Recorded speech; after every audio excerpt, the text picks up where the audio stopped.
Bienvenue sur Africa 24 dans cette nouvelle édition du Non-Stop Info. Voici les titres de l'actualité. Au Congo, le mémorandum de l'opposition désapprouvé par le président du parti La Chaîne. Celui-ci dénonce la conclusion d'un pacte républicain entre l'opposition parlementaire et la majorité présidentielle qui est censé être un contre-pouvoir. En Côte d'Ivoire, l'application du décret sur la limitation de l'âge des véhicules d'occasion importés ne fait pas l'unanimité auprès des professionnels. Les autorités avaient pourtant donné 3 mois aux importateurs et transitaires pour se mettre en règle. L'heure est désormais aux sanctions. Et puis, le commerce illicite fait perdre 50 milliards de dollars par an à l'Afrique de l'Ouest. Des données issues d'un rapport de l'Organisation de coopération et de développement, un manque à gagner qui fragilise les États. Au Congo, Joseph Kinyumbi Kyambungu a désapprouvé le mémorandum de l'opposition signé par 11 partis politiques le 23 juin 2018, un acte considéré par le président du parti La Chaîne comme un dictat pour l'opposant. Le peuple est bafoué au profit d'arrangements politiciens. Explication d'Eva Panzo. Joseph Kinyumbi Kyambungu a exprimé sa désapprobation au mémorandum de l'opposition signé par 11 partis politiques le 23 juin 2018. Le leader du parti d'opposition La Chaîne dénonce la conclusion d'un pacte républicain entre l'opposition parlementaire et la majorité présidentielle pour qui elle est censée être un contre-pouvoir. L'opposition doit être un contre-pouvoir afin d'assurer l'alternance politique. Comment donc peut-on vouloir l'alternance et conclure donc des arrangements avec ceux dont la politique est décriée? Les autres points de désaccord retenus par Joseph Kinyumbi Kyambungu sont contenus aux articles 12, 16, 19 et 20 du règlement intérieur. L'article 12 condamne selon lui les partis signataires à y demeurer, même en cas de désaccord.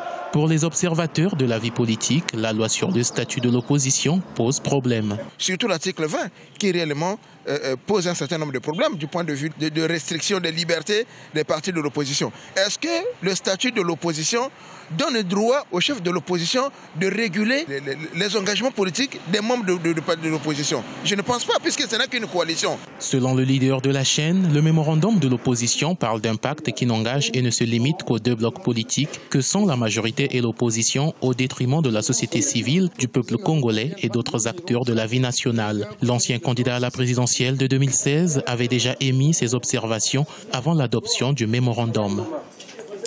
En Côte d'Ivoire, le décret portant sur la limitation de l'âge des véhicules d'occasion importés est désormais effectif. Il concerne notamment les camions, les minicars et les véhicules de tourisme. Depuis ce 1er juillet 2018, tous les différents acteurs doivent se mettre en règle sous peine de sanctions. Un véritable tournant pour le pays, mais un coup dur pour les professionnels. Reportage Olivier Jacotan, notre correspondant en Côte d'Ivoire. En Côte d'Ivoire, l'application le 1er juillet 2018 du décret sur la limitation d'âge des véhicules d'importation à 5 ans fait déjà débat au sein des acteurs du secteur du transport. Certains importateurs et transitaires sont remontés contre les autorités. Selon eux, ce décret mettrait en mal plus de 4 millions d'emplois directs et 10 millions d'emplois indirects. Le ministre nous dit que fin juin, il y a un arrêté. Les véhicules de moins de 10 ans ne rentrent plus. Ce sont les véhicules de 5 ans. Mais les véhicules qui sont en souffrance, qui ne sont pas encore sortis du port, les véhicules qui sont stationnés aériens, qu'est-ce qu'on fait? Qu'est-ce qu'on fait de ces véhicules? Les autorités avaient néanmoins donné 3 mois aux importateurs et transitaires pour se mettre en règle.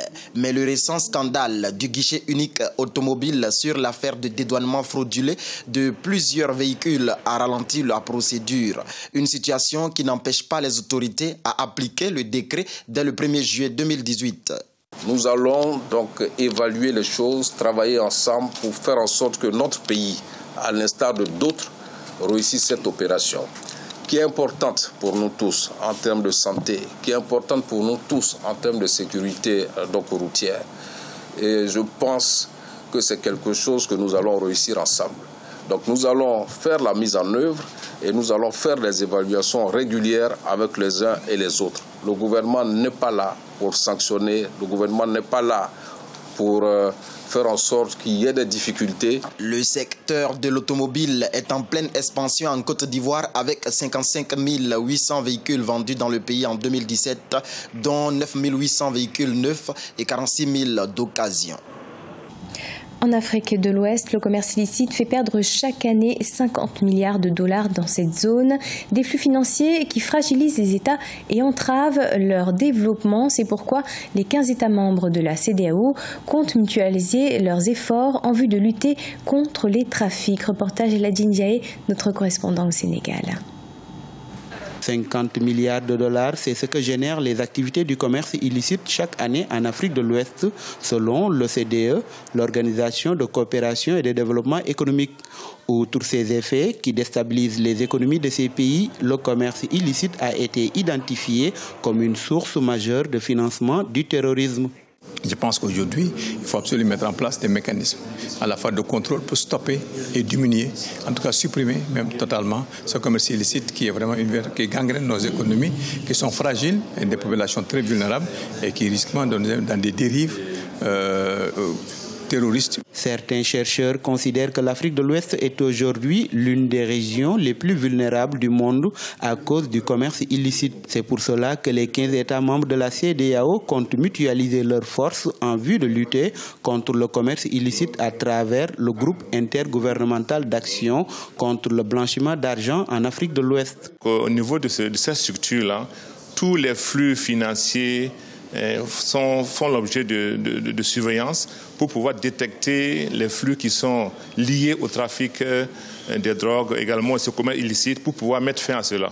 Si nous arrivons réellement à stopper la circulation de ces flux, je pense qu'on pourra porter un grand coup contre le terrorisme. Le commerce illicite touche aussi la santé publique avec les trafics de médicaments. Selon des chiffres officiels, dans la région ouest africaine, 60% de la valeur marchande des médicaments proviennent de produits contrefaits ou de mauvaise qualité. Le mondial de football 2018 se poursuit en Russie. 2 matchs ce mardi 3 juillet. Les Suédois vainqueurs contre les Suisses et l'Angleterre qui l'a emporté face à la Colombie. Et pour en parler, notre spécialiste du sport, José Douglas. Bonjour José. Bonjour Solange Dubois. Alors, les Anglais ont failli rentrer à la maison, mais ils ont été sauvés par des tirs au but. Et d'abord, Suède-Suisse devant plus de 64 000 personnes. Pourtant, il y avait du lourd chez les Suisses. Mais la balance a penché en faveur de la Suède à la 66e minute grâce à Emil Forsberg. Je vous laisse regarder donc ce fameux but qui a permis la victoire des Suédois. Et je vous le disais, en face, donc il y avait Granit Xhaka, Xherdan Shaqiri ou encore Valon Behrami. Saluons le gros travail du Suédois Ola Toivonen, à qui notre chaîne rendait hommage récemment. Nous allons enchaîner avec Colombie-Angleterre. La Colombie a failli se qualifier, mais trop d'incidents ont déstabilisé les jaunes. C'est Harry Kane, vous allez le voir, qui montrait la voie à la 57e minute sur penalty. Mais les Anglais ont un peu déraillé en deuxième mi-temps. Les Colombiens, los Cafeteros, ont profité pour égaliser à la 93e minute par Yerry Mina. Mais la fatalité, vous le savez, c'est sur les tirs au but où les Anglais ont inscrit 4 tirs sur 5 contre 3 sur 3 pour la Colombie. Et les Anglais pouvaient exulter et penser au quart de finale. Alors, l'homme de ces 8e de finale, il s'agit d'Harry Kane, l'attaquant de Tottenham, qui a marqué un nouveau but, s'envole au classement des buteurs. Il est jeune, que 24 ans, avec ses 1,88 m. Et il fait penser au géant de Liverpool, souvenez-vous, Kevin McLeod. Kane a quitté Norwich pour Tottenham. Quoi qu'il en soit, Harry Kane aura marqué ce mondial en Russie. Un œil sur les tableaux avec, bien entendu, l'ensemble des résultats de ces 8e de finale. Avec ce mardi, Suède-Suisse 1-0 et puis la Colombie qui perd sur penalty. Suède et Angleterre vont se rencontrer samedi à 16 h précisément. Et puis, après le match spectaculaire, souvenez-vous, entre le Japon qui a mené 2-0 face à la Belgique qui a remonté au score pour égaliser et gagner, je vous propose d'écouter la réaction du milieu de terrain belge, Thomas Meunier. Après la première mi-temps, on se dit qu'on doit forcément gagner ce match. Et puis, après la pause, tu prends 1 but, 2 buts, tu te dis que c'est terminé. C'est encore la preuve qu'on a un super groupe de 23-24 joueurs. Il faut féliciter tout le monde, même si ça ne doit pas arriver. Ce sont des frayeurs un peu inutiles. Il faut savoir surmonter les moments difficiles et on l'a fait. Un événement grave durant ce mondial, José, l'enlèvement d'un joueur au Nigeria. Pas d'un joueur, mais le père d'un joueur précisément, Solange. C'est le père de John Obi Mikel, le milieu de terrain du Nigeria et de Torino, qui a été enlevé avant le match décisif contre l'Argentine le 26 juin, alors bien qu'il se rendait aux obsèques d'un proche. Obi Mikel a paniqué, mais les kidnappeurs lui avaient demandé de garder le silence, sinon il tuait son père. Mais lundi 2 juillet, après de nombreux échanges de coups de feu, la police a pu libérer le père d'Obi Mikel qui a été torturé dans une forêt. Et les ravisseurs qui réclamaient 24 000 € sont repartis les poches vides. Et puis, pas de duel ce mercredi 4 ni jeudi 5 juillet 2018, repos pour les quarts de finale. Je vous rappelle bien le programme. Vendredi 6 juillet à 14h GMT, Uruguay-France, et puis à 18h à Kazan, Brésil-Belgique. Et puis le samedi 7 à Samara, Suède-Angleterre, et à 18h GMT, il y aura un certain Russie contre la Croatie. Et puis un petit mot sur le classement des buteurs pour terminer. Solange, l'anglais Harry Kane possède 6 buts, le belge Romelu Lukaku et le portugais Cristiano Ronaldo 4 buts, le colombien Yerry Mina, l'espagnol Diego Costa, les Russes Denis Cherichev et Artem Ziuba et l'uruguayen Edison Cavani ainsi que le français Kylian Mbappé totalisent 3 buts. Le compteur de Neymar est pour l'instant bloqué. Merci José pour ces précisions. C'est la fin de ce journal. Dans quelques instants, une nouvelle édition de l'actualité sur Africa 24.